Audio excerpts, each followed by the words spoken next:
का व्रत हिंदुओं में सबसे अधिक महत्वपूर्ण माना जाता है।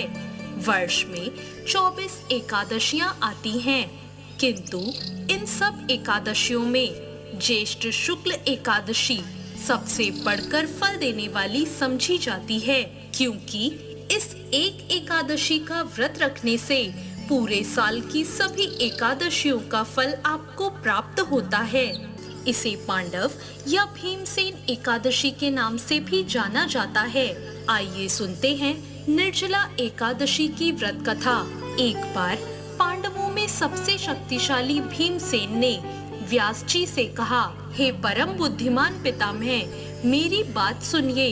राजा युधिष्ठिर, माता कुंती, द्रौपदी, अर्जुन, नकुल और सहदेव ये सभी एकादशी को कभी भोजन नहीं करते और मुझसे भी हमेशा यही कहते हैं कि भीमसेन एकादशी को तुम भी कुछ नहीं खाया करो, परंतु मैं उन लोगों से यही कहता हूँ कि मुझसे भूख बर्दाश्त नहीं होती। मैं भगवान की शक्ति पूजा आदि तो कर सकता हूँ, दान भी दे सकता हूँ, परंतु भोजन के बिना मैं नहीं रह सकता। इस पर व्यास जी ने कहा, हे भीमसेन, यदि तुम नरक को बुरा और स्वर्ग को अच्छा समझते हो तो हर महीने की दोनों एकादशियों को अन्न मत खाया करो।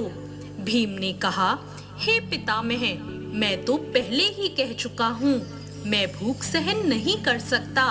यदि वर्ष भर में कोई एक व्रत हो तो मैं उसे रख सकता हूँ, क्योंकि मेरे पेट में व्रत नाम वाली अग्नि है, उसे मैं भोजन करके ही शांत कर सकता हूँ। भोजन करने से वह शांत रहती है, इसलिए पूरा उपवास तो क्या, एक समय भी बिना भोजन के रहना मेरे लिए बहुत कठिन है। इसलिए आप मुझे कोई ऐसा व्रत बताइए जो वर्ष में केवल एक ही बार करना पड़े और मुझे स्वर्ग की प्राप्ति हो जाए। यह सुनकर श्री व्यास जी ने कहा, हे पुत्र, बड़े बड़े ऋषियों ने बहुत से शास्त्र आदि बनाए हैं, जिनसे बिना धन के थोड़े परिश्रम से ही स्वर्ग की प्राप्ति हो सकती है। इसी प्रकार शास्त्रों में बताया गया है कि दोनों पक्षों की एकादशी का व्रत करने से मुक्ति मिल जाती है। श्री व्यास जी के वचन सुनकर भीमसेन नरक में जाने के नाम से भयभीत हो गए और कहने लगे, अब क्या करूं? माह में 2 व्रत तो मैं नहीं कर सकता, लेकिन पूरे वर्ष में एक व्रत करने का प्रयत्न मैं अवश्य कर सकता हूँ। इसलिए पूरे वर्ष में कोई एक दिन व्रत करने से मेरी मुक्ति हो जाए, ऐसा कोई व्रत बताइए। यह सुनकर श्री व्यास जी कहने लगे कि वृषभ और मिथुन की संक्रांति के बीच ज्येष्ठ मास के शुक्ल पक्ष की जो एकादशी आती है, उसका नाम निर्जला है। तुम उस एकादशी का व्रत करो। इस एकादशी के व्रत में स्नान और आचमन के सिवा जल वर्जित है। आचमन में 6 मासे से अधिक जल नहीं होना चाहिए, अन्यथा वे मद्यपान जैसा हो जाता है।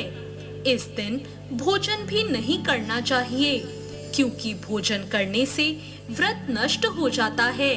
यदि निर्जला एकादशी के सूर्योदय से लेकर द्वादशी के सूर्योदय तक अगर कोई जल ग्रहण ना करे तो उसे सारी एकादशियों के व्रत का फल प्राप्त हो जाता है। द्वादशी को सूर्योदय से पहले उठकर स्नान आदि करके ब्राह्मणों को दान देना चाहिए। इसके बाद भूखे और सच्चे ब्राह्मण को भोजन कराकर आप भी भोजन कर लेना चाहिए।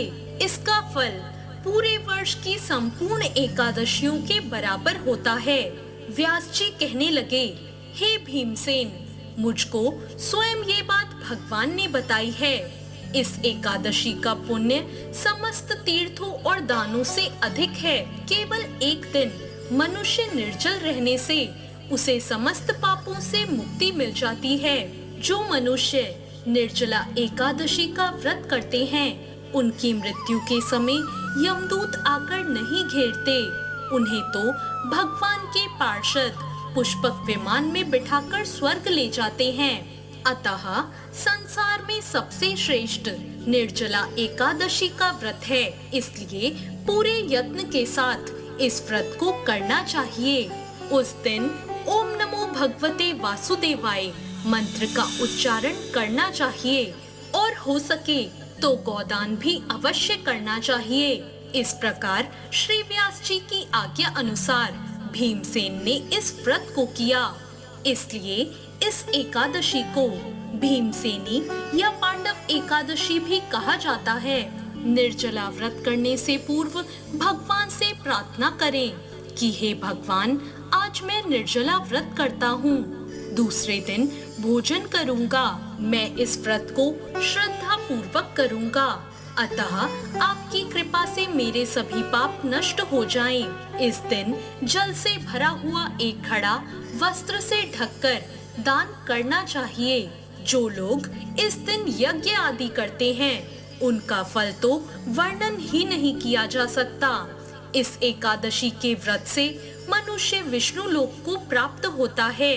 जो मनुष्य इस दिन अन्न खाते हैं, वो चंडाल के समान हैं। वे अंत में नरक में जाते हैं। जिसने निर्जला एकादशी का व्रत किया है, चाहे वो ब्रह्म हत्यारा हो, मदिरा पान करता हो, चोरी करता हो या गुरु के साथ द्वेष करता हो, इस व्रत के प्रभाव से वो स्वर्ग जाता है। श्री व्यास जी ने कहा, जो पुरुष या स्त्री इस व्रत को श्रद्धा पूर्वक करते हैं, उन्हें सबसे पहले भगवान का पूजन करना चाहिए, फिर गोदान करना चाहिए और उसके बाद ब्राह्मणों को मिष्ठान व दक्षिणा देनी चाहिए। इसके बाद जल से भरे कलश का दान अवश्य करना चाहिए। निर्जला के दिन अन्न, वस्त्र और जूते आदि का दान भी करना चाहिए। जो मनुष्य भक्ति पूर्वक इस कथा को पढ़ते या सुनते हैं, उन्हें निश्चय ही स्वर्ग की प्राप्ति होती है। तो ये थी निर्जला एकादशी की व्रत कथा। आपको ये कथा कैसी लगी? Comment box